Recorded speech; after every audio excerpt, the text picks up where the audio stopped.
নমস্কার বন্ধুরা, welcome to SD unique sports. শুধুমাত্র ওয়েলকাম এসডি ইউনিক স্পোর্টসের নয়, নতুন বছর কীরকম শুরু করলে নতুন বছরটা অবশ্যই কমেন্টে জানিও। নতুন বছর অনেক কিছু স্বপ্ন থাকে, স্বপ্ন কিন্তু পূরণ করতেই হবে। যেরকমভাবে তোমরা সাপোর্ট করেছো এই যে দুটো বছরে আমাদের এসডি ইউনিক স্পোর্টস এবং এসডি ফ্যামিলি দুটো চ্যানেলকেই অসংখ্য ধন্যবাদ, মন থেকে ধন্যবাদ। মানে দারুণ দারুণ সাপোর্ট। আর আপ ডাউন লাইফে থাকি, সেই সময়তেও তোমাদের যেভাবে পাশে পেয়েছি খুবই বলে বোঝানোর নয়, সেই ফিলিংস বলে বোঝানোর নয়। এটা কিছুটা লাইভের মতন করে ভিডিও বানাবো, কিছু আপডেট রয়েছে, ইম্পর্টেন্ট আপডেট রয়েছে, সেগুলো তোমাদের সঙ্গে শেয়ার করব। ইস্ট বেঙ্গলকে নিয়েই আজকে আলোচনাটা করি, আর আলোচনাটা কিন্তু খুব ভালো হবে, তাই ভিডিওটা শুরু থেকে শেষ পর্যন্ত দেখো। আর চ্যানেলে প্রথমবারের জন্য এলে চ্যানেল সাবস্ক্রাইব করে নিও। তো প্রথমেই যে প্লেয়ারকে নিয়ে কথা বলবো, আজকে আমাদের চ্যানেল থেকে একটা আপডেট দেওয়া হয়েছিল সকালে, তোমরা যারা ভিডিওটা দেখেছো। এবার আজকে তো অনেক সবাই ভিডিও দেখতে পারোনি, কারণ বছরের প্রথম দিন সেলিব্রেশন করতে করতেই হয়তো কেটে গেছে। তার মধ্যে যে আপডেটটা দিয়েছিলাম রবি হাঁসদাকে নিয়ে, আপডেট ঠিক নয়, আবার আপডেটও, সব কিছু আবার আমার চ্যানেল থেকে প্রথমে যে আমাকেই বলতে হবে বা একদম এইভাবে বলতে হবে সেরকম কিছু নয়। আমার কাছে যা আপডেট থাকবে সেইভাবেই বলবো। যে অস্কার ব্রুজনের নজর রয়েছে সন্তোষ ট্রফি খেলা বেশ কিছু প্লেয়ারের দিকে, তার মধ্যে কেরালা প্লেয়ারের দিকে কিছু নজর ছিল বিনয় জর্জের, সেটা মাঝমাঠের প্লেয়ার এবং ডিফেন্সের প্লেয়ার। আর বাংলা দলের কিছু প্লেয়ারের দিকেও নজর ছিল, সেটাও উইংয়ের প্লেয়ার এবং আক্রমণ ভাগ, মেন হচ্ছে আক্রমণ ভাগের প্লেয়ার, পরিষ্কার কথা। সেখানে তোমাদের জানিয়েছিলাম যে সন্তোষ ট্রফির all time top goal scorer এই বছরই হয়েছে রবি হাঁসদা। তো রবি হাঁসদাকে ইস্টবেঙ্গলের টার্গেট করা উচিত। তাহলে কি টার্গেট হয়েছে? ব্যাপারটা এবার একটুখানি তোমাদের খুলে বলি, খুলে বলার জন্যই মেন আশা। তো সেটা হচ্ছে রবি হাঁসদা নিঃসন্দেহে ট্যালেন্টেড প্লেয়ার, খুব ভালো প্লেয়ার। এবার রবি হাঁসদার যদি তোমরা একটুখানি ব্যাকগ্রাউন্ড দেখো, আমি আরও রবি হাঁসদাকে নিয়ে ভিডিও বানাবো, কারণ এরকম প্লেয়ারকে নিয়ে সত্যি কথা বলতে হয়। আমি হীরামণ্ডলকে নিয়েও প্রচুর ভিডিও বানিয়েছিলাম, যখন আমরা প্রথম ভিডিও বানাতাম, যে এইসব প্লেয়ারগুলো সুযোগ পাওয়া দরকার। বাঙালি প্লেয়াররা যত উঠে আসবে না সামনের দিকে, অনেক ভালো হবে। তো রবি হাঁসদার দুটো ব্যাপার, একটা হচ্ছে ফুটবল কেরিয়ার, একটা হচ্ছে পার্সোনাল লাইফ। তো পার্সোনাল লাইফে রবি হাঁসদার ভাই একটা কাজের দরকার, একটা ভালো কাজের দরকার, কারণ সে ছাড়া তার ফ্যামিলিতে আর্নিং বলতে কেউ নেই। একটা মধ্যবিত্ত ফ্যামিলিতে কি হয় আমি জানি, আমি ফিল করি। তো রবি হাঁসদা সেটা দরকার, প্লাস রবি হাঁসদা এত ফুটবলটাকে ভালোবাসে। যখন ইনজুরি পেয়েছিল, ইনজুরি থেকে ব্যাক করেছিল, তখন তার একটা ইন্টারভিউ এক জায়গায় শুনছিলাম, প্রচণ্ড ফুটবল ভালোবাসে, প্রচণ্ড ফুটবল প্রেমী একজন ছেলে। তো সেই জায়গা থেকে তার ইচ্ছা ছিল যে বাংলার 3 প্রধানের মধ্যে যে কোনো প্রধানে যদি একটাবার খেলার সুযোগ পেতাম। এবার বাংলা প্রধানের খেলাটা অত সোজা তো নয়, যে কোনো প্লেয়ারদের কাছে। 3 প্রধানকে নিয়েই বলছি।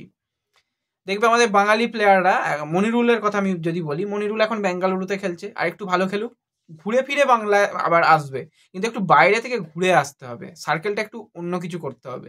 এইভাবেই তবে বাঙালি প্লেয়াররা সুযোগ পায় আইএসএল আসার পর।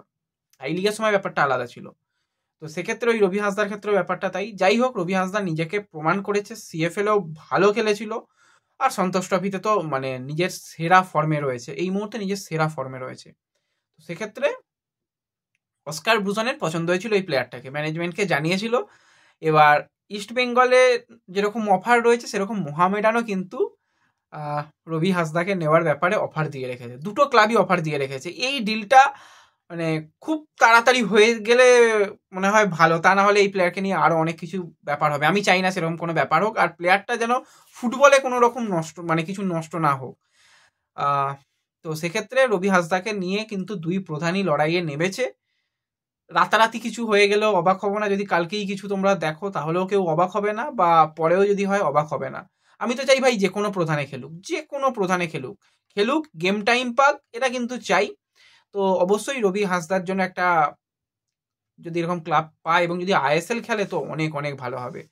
সায়ন, ভিষ্ণু, আমান, জেসিন, এরা তো ইস্ট বেঙ্গলের ক্ষেত্রে আমি যদি বলি, এরা তো সিএফএল থেকে উঠে এসেছে। তো সেই জায়গা থেকে রবি হাঁসদা তো আরও ভালো কিছু করেছে। তো অবশ্যই ইস্ট বেঙ্গলে এলেও খুশি হব যদি প্রপার গেম টাইম দেওয়া যায়। এবার অবশ্যই 90 মিনিট গেম টাইম পাবে না, ওই কিছু মিনিট করে দিয়েও যদি তাকে খেলানো যায় সেটা অনেক ভালো হবে।